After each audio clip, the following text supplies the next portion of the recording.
네, 저는 일본의 식민지 신사 제도와 광주지방 신사에 대해서 발표를 할 일사학번 사학과 윤동현입니다. 먼저 제가 이 주제를 sam하게 된 것은 작년에 제가 이제 광주 공원에 또 관심이 있어서 조사를 하다가 광주 공원에 광주 신사가 있었다는 사실을 알게 되었는데, 이 신사를 조사하면서 이 지방 신사에 대한 연구 결과물이 많이 없다는 것을 알게 됐습니다. 특히 이제 이 일본에 비해 이런 연구 결과물이 많이 부족한 편인데, 일본 같은 경우는 뭐 해외의 신사 그리고 대륙 신사 대관이라고 하는 어떤 신사에 대한 총覧, 그리고 어떤 그런 연구 결과물을 총 집합해 놓은 그런 연구물들이 나온 상태인데, 아직까지 한국에서는 그런 책도 없고, 이 발표문에는 현재 부여신궁에 대해서 서술을 해놓은 상태인데, 제가 주로 발표할 이 광주지방신사에 대해서도 얘기를 하자면 어떤 연구 논문이라든지 자료이 나온 것이 없습니다. 그래서 저는 이 일본의 식민지 신사의 제도의 어떤 제도적 틀, 내용 형식을 살펴보면서 또 그리고 그 역사적 흐름 속에서 우리 광주에 있었던 신사들이 어떻게 나타났는가, 이거를 한번 살펴보고자 합니다. 먼저 이 신사의 제도적 틀에 대해서 아주 간단하게 딱 4가지를 설명해 보겠습니다. 이 신사는 일본 고유의 민족신앙인 신도의 신을 모시는 신전입니다. 이 신사는 신사라고 해서 하나만 있는 게 아니고 신사의 종류가 2개인데요. 이 첫 번째는 이게 모일사자를 써서 보통 우리가 알고 있는 신사라는 것이 이 신사고, 두 번째는 이제 모일사자가 아니라 작은 다른 사자를 쓰는데, 이 신사가 이 앞의 신사와 뒤의 신사의 차이점은 총독부의 인허를 받아서 설립한다는 점, 그리고 순경자 수, 어떤 그런 인원 제한 수의 차이가 있습니다. 근데 이 발표를 할 때는 한자를 구분해서 말하기 어렵기 때문에 앞에 있는 신사, 모일사자를 쓰는 신사는 그냥 큰 신사, 그리고 뒤에 있는 신사는 작은 신사라고 약칭을 해서 일단 얘기를 하겠습니다. 그리고 이제 신도에 대해서 살펴보면, 이 신도는 이제 국가 신도와 교파 신도가 있는데, 이 2개의 이제 차이점을 굳이 얘기하자면, 이 신사 신도, 국가 신도라고 하는 것은 신도에서 어떤 종교적인 부분을 배제한 신도입니다. 그래서 우리가 알고 있는 신사의 제도적 기반은 대부분 국가 신도의 깃틀이 있다라고 생각을 하면 되겠습니다. 세 번째로 사격이 있는데, 이 사격도 다 똑같은 신사가 아니라 어떤 신사는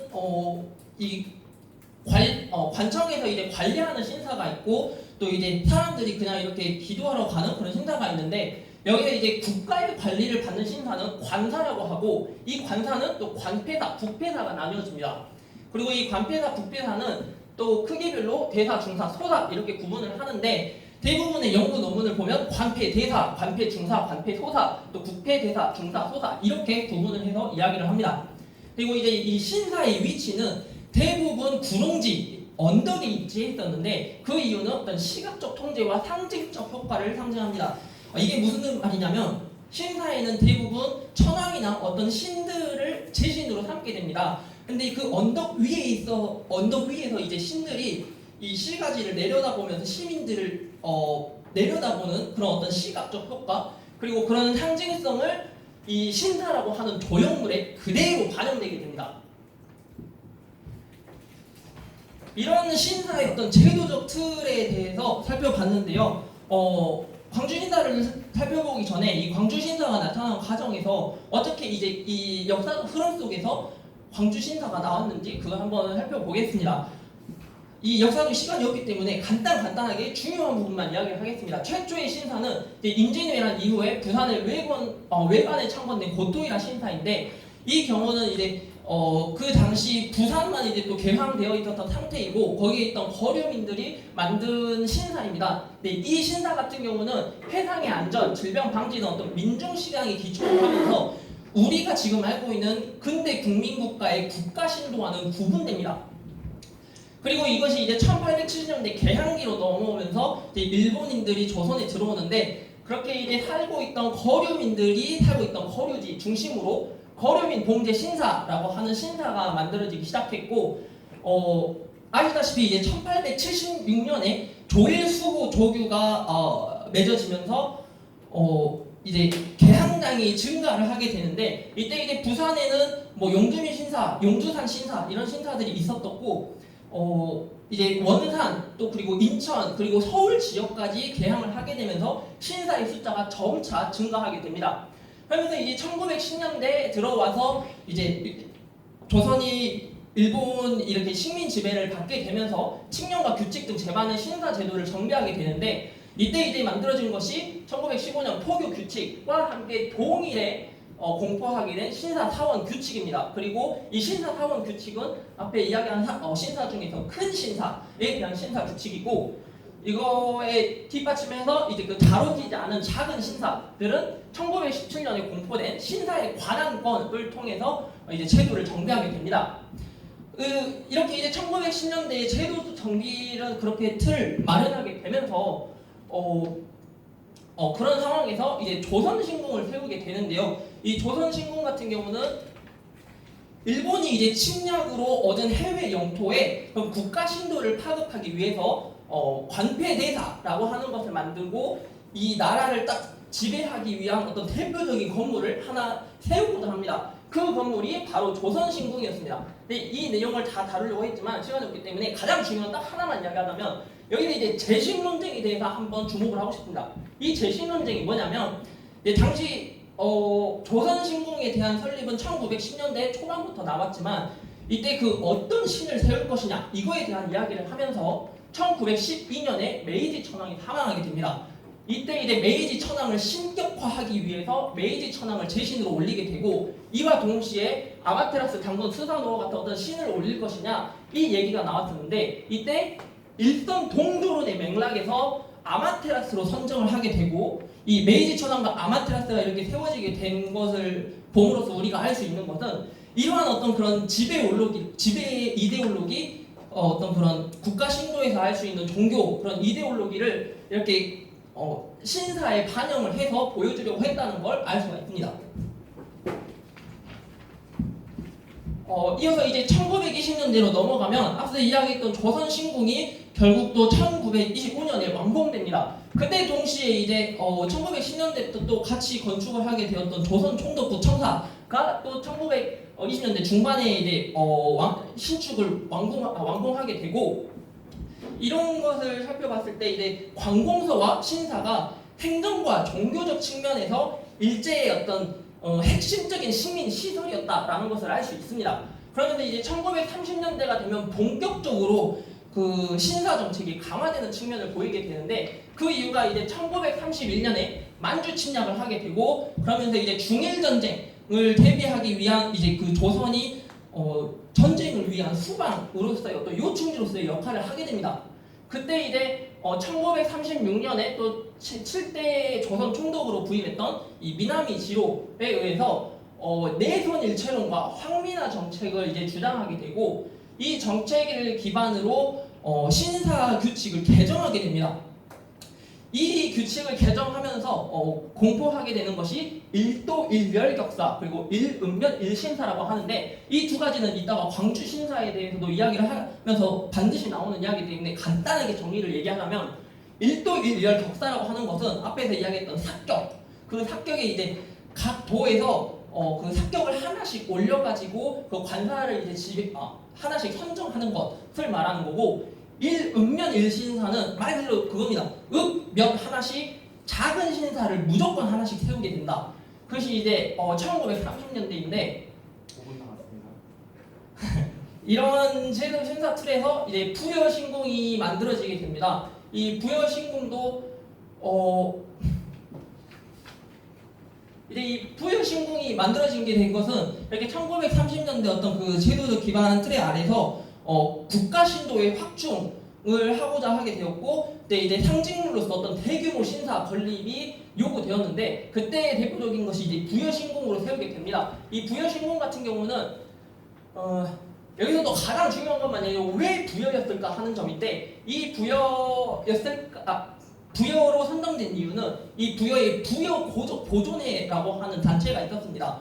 근데 이 단체가 재정난에 입어서 이제 돈을 받기 위해서 이 부여에 대한 설명을 하는 과정 중에 이 부여가 옛날에 이제 백제 왕도였고 그 백제의 왕도가 아스카 문화와 관련이 있다. 그래서 이곳이 아주 중요하다라는 식으로 설파를 했습니다.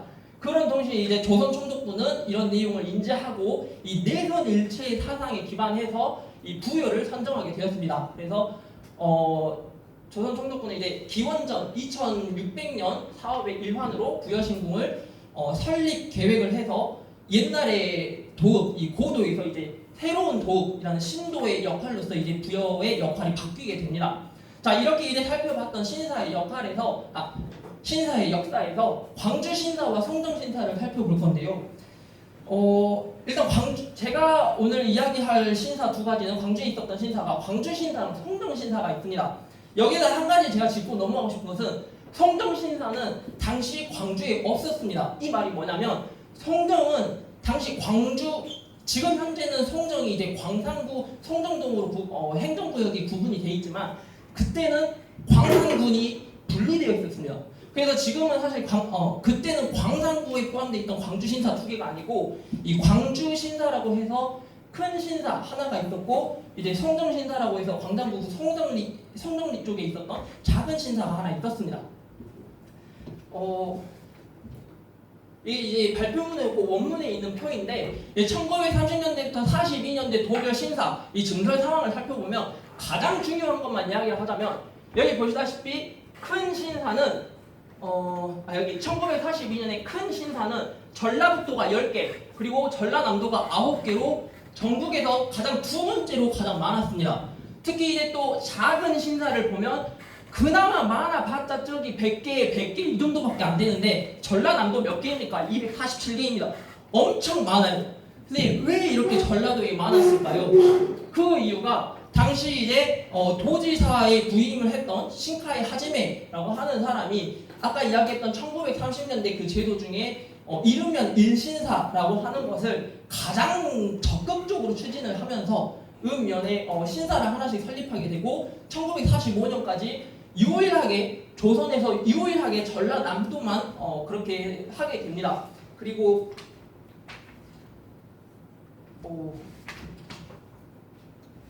이제 전라남도의 또 역할론에 대해서 하나 이야기하자면 쌀 면화 등의 집산지로 또 상업이 발달하고 그 1912년부터 거류 일본인이 3,000명을 넘을 정도로 증가했다고 합니다. 그래서 이런 광주에서 이 정도로 이제 신사가 많이 있었는데 이제 이 광주 신사는 이제 그 이 시가지 쪽 우리 현재 지금 시내라고 불리는 그 시가지 쪽에 이제 일본인들이 많이 살았고 이쪽 건너편에 있는 그 광주공원 지역 지금 현재 여기 광주문화재단이 있는 곳입니다. 여기 이제 언덕 쪽에 이제 광주 신사를 세웠습니다. 이 시가지 서남 쪽에 광주청 건너편에 있는 구릉지의 구강공원이라고 하는 곳에 이세신궁은 이제 일본에 있는 큰 신궁 중에 하나입니다. 그것의 요배전으로서 하나를 설립을 했고 1912년에 그렇게 작게 설립된 것을 1915년 신사 제도를 규칙하면서 1916년에 관리의 밑으로 국가 관리 하에 들어가는 신사로서 요청을 하게 됩니다. 그때 이제 바뀌고 나서 1917년에 아마테라스를 재신으로 하는 창립 허가가 떨어지고 이제 1936년 아까 그 신사 제도 규칙에 따라서 이 국패소사라는 것을 지정하게 되는데 이때 광주 신사가 1941년 광주 국패소사로 지정이 됩니다. 그래서 이제 이런 광주 신사가 또 있고 광주 신사가 있고 현재 이제 광주 신사 계단이라고 해서 이렇게 또 기억을 하고 있습니다. 이제 성정공원에 대해서 마지막으로 살펴보자면 이 성정공원은 1922년에 신메이 신사라고 하는 이름이 있었습니다. 근데 왜 이게 신메이 신사냐면 그때 이제 신메이 신사라는 것은 하나 어떤 지역 이름이 아니고 일반적인 명사로서 그러니까 고유 명사가 아닌 일반 명사로서 아마테라스를 모시는 작은 신사들을 신명 신사라고 했습니다. 그때 이제 당시 1945년에 864 중에서 494로 50%가 넘는 신사의 이름이 신명 신사일 정도로 그 신사가 많이 있었고 특히 이제 이 성정공원에 있었던 이유는 여기 지금 보다시피 호남선 철도가 있는데 이 호남선이 1910년에 이제 만들어지면서 1913년에 이쪽에 철도역을 하나 세우게 됩니다. 그래서 이쪽을 중심으로 일본 거류민들이 만들어지면서 이제 신사를 세워졌던 것으로 추측하고 이것이 이제 1940년대 이후로 그 신미 신사가 있던 자리에 다시 이제 송정 신사로서 바뀌어지게 됩니다. 네, 이거 송정 신사의 모습인데 한자 보시면 송정 신사 보이는데 현재 이 송정 신사에 이제 이쪽에 지금 충원탑이 있죠. 이것도 재밌습니다. 광주 신사랑 송정 신사가 있었던 자리에 다 충원탑을 세워가지고 네 그런 어떤 상징성을 부여하고도 있습니다. 이상으로 일단 신사 제도에 대한 발표를 마치겠습니다. 감사합니다. 네, 발표를 듣고 질문할 것이 있으신 분들은 손 들고 질문해 주시기 바랍니다.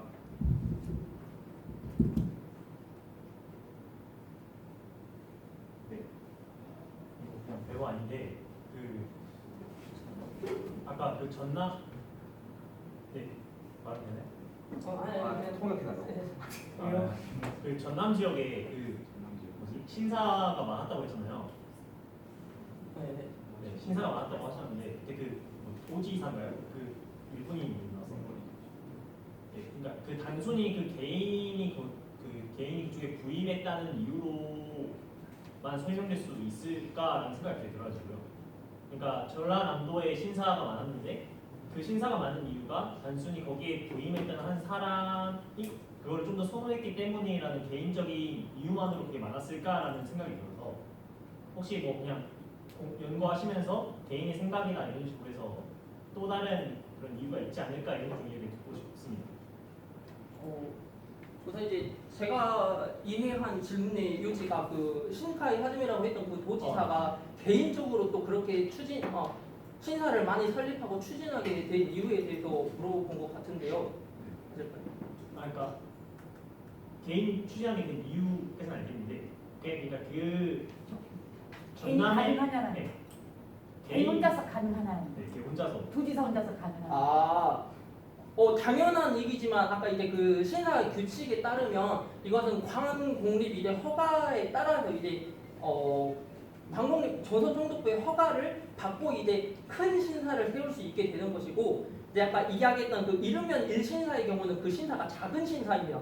그래서 그 신사는 우선 제가 확인한 내용으로는 조선총독부의 허가가 필요가 없습니다. 단순히 거기 이제 마음 맞는 사람들끼리 거류민들끼리 이제 그 하나의 기도하는 공간 같은 곳으로 만들어지는 것이니까 추진함으로써 이제 그런 정책이 지역에도 이렇게 또 확대가 되고 그 살고 있던 사람들이 자연스럽게 그 정책을 따르기 위해서 세우지 않았을까 하고 저는 추측을 합니다. 그러면 그 전남에 신사가 많았잖아요.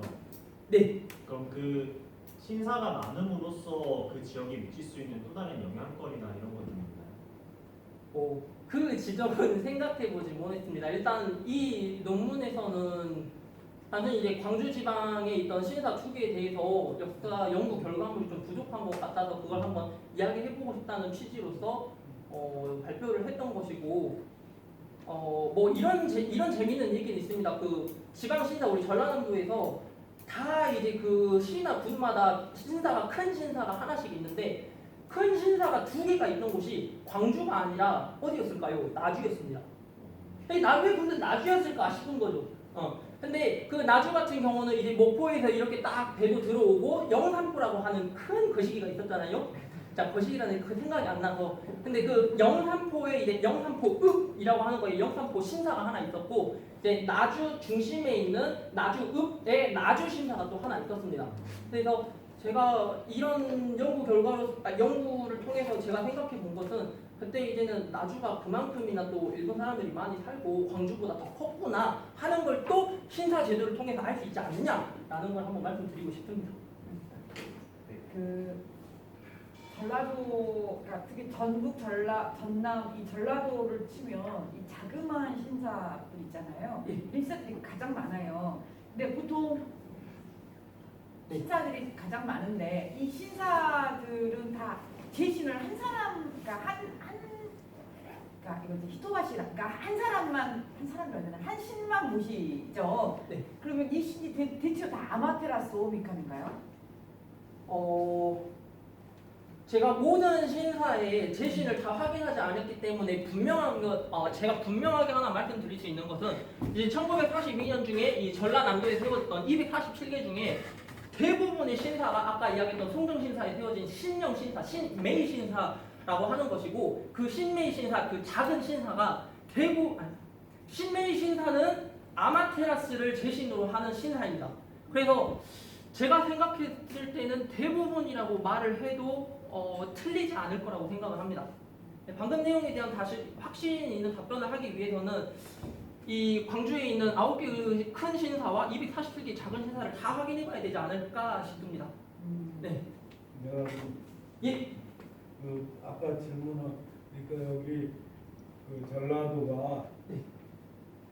일반스럽게도 일본인들이 가장 많이 살던 일본인들이 전라도에 제일 많이 사는 그래서 완도에도 일본인들이 많이 살아서 거기도 신사가 있고 그러니까 일본인들이 많이 살았기 때문에 그런 일이 발생하고 둘째는 신사가 그 아마테라스 오미카미 말고도 일본인들이 살던 데 가령 저기 진도나 뭐 이런 섬 지역에서 그 뭐라 그러지 어업에 종사하는 사람들은 일본 신중에서도 사고 나지 말라고 하는 그 갑자기 칼도자 쓰는 신, 지역마다 모시는 신이 다른 그런 일본 거주민들이 무엇에 종사하느냐에 따라서 많이 결정돼서 그런 것들이 있고 그다음에 이제 그 질문들에 대해서 그렇고 맨 앞에 한번 제일 앞에 한번 같이 신사가 뭔지에 대해서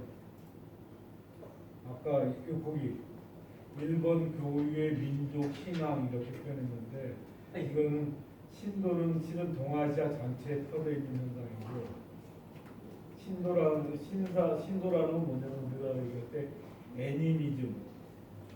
애니미즘 모든 사물에는 신적인 그런 정신이 있다. 그래서 그 일본에 신이 몇 개가 있다고 했죠? 신 800만. 엄청나게 모든 사물들에는 다 신이 있다고 합니다. 그것은 한국도 그렇고 한국에도 우리 산신이 있고 다 마을에는 성황당에 신이 있고 심지어 부엌에도 신이 있고 이건 북중 그러니까 만주 쪽에 만주에서부터 시베리아까지 이 다 공유되어지는 그 애니미즘적 그 관념들이거든요. 그래서 일본 고유의 민족 신앙이라고 얘기하기가 대단히 힘든 얘기고, 그다음에 둘째는 이게 신앙인가 아닌가. 일본에 가면은 불교도 믿고 신사도 가고, 애 낳으면 신사 가서 인사시키고 그런 거 들어봤어. 그래서 일본에서 있던 논쟁이 뭐냐면 신사를 종교로 이해해, 신앙으로 이해해야 되는가 아니면 그냥 생활 방식, 문화로 이해해야 되는가 논쟁하고 있고. 그래서 거기서 나왔던 얘기는 국가신도랑 교파신도 부분은 그좀 있다. 그래서 그 두 가지 민족 고유 일본 고유의 민족 신앙이라는 것은 두 가지를 좀 다시 좀 생각해 보면 이게 신앙인가에 관한 문제, 일본 고유의 것인가, 오히려 한국은 그 새마을운동 같은 다 파괴한 거거든요. 그래서 동아시아라는 동북아 지역에서 이렇게 퍼져 있었던 애니미즘적인 것인데 일본 근대화가 되면서 아까 저기 복과 신도 나오는 얘기, 이걸 신도를 일본 근대화에 동원할 것인가 말 것인가를 둘러싸고 논쟁이 붙었는데 어쨌든 그래서 생긴 게 복과 신도가 그래서 생긴 거지 원래부터 있던 게 아니라 메이지 유신 이후에 만들어진 모든 지역마다 그 애니미즘적 그런 걸 믿는 것이 있었는데 그걸 국가적으로 체계화시킨 게 바로 그 국가신도, 국가신도고 그래서 그런 세 가지 점들 생각해 보면은 이걸 아까 이렇게 목차상에 보니까 일본의 1930년대 식민 팽창 전쟁 것과 이렇게 연결시켜서 얘기하고 있는데 반드시 그렇지는 않나. 일본인들이 가면 어디든지 가면 제일 먼저 하는 게 신사부터 만드는 거지. 자기네를 지켜주는 수호신처럼 생각하는 거. 어부들은 어부들끼리 자기네들 파도를 건널 때 구해주는 신이 있다고 그렇게 만들고 그래서 오히려 일본인들의 그 제주 조선에 살던 일본인들의 생활사의 측면들이 대단히 강한 식민주의적 측면에서 주로 얘기를 하는데 그래서 일본인들의 생활사, 문화사, 제조 일본인들의 생활 문화사라는 측면에서도 좀 관심을 가지면 좋을 것 같아요. 어쨌든 대단히 잘했네요. 아, 감사합니다. 여기 국가신도, 교파신도 이야기하면서 그 신사 비종교론 논쟁에 대한 이야기는 사실 원문에 있었는데 제가 설명이 좀 많이 부족했었던 것 같고 이제 일본 고유의 민족 신앙이라고 표현한 이 정의에 대해서는 다시 한번 지도 교수님과 함께 논의하면서 수정을 해보겠습니다. 네, 다른 질문 없으시면 윤동형학의 발표는 여기서 마치도록 하겠습니다.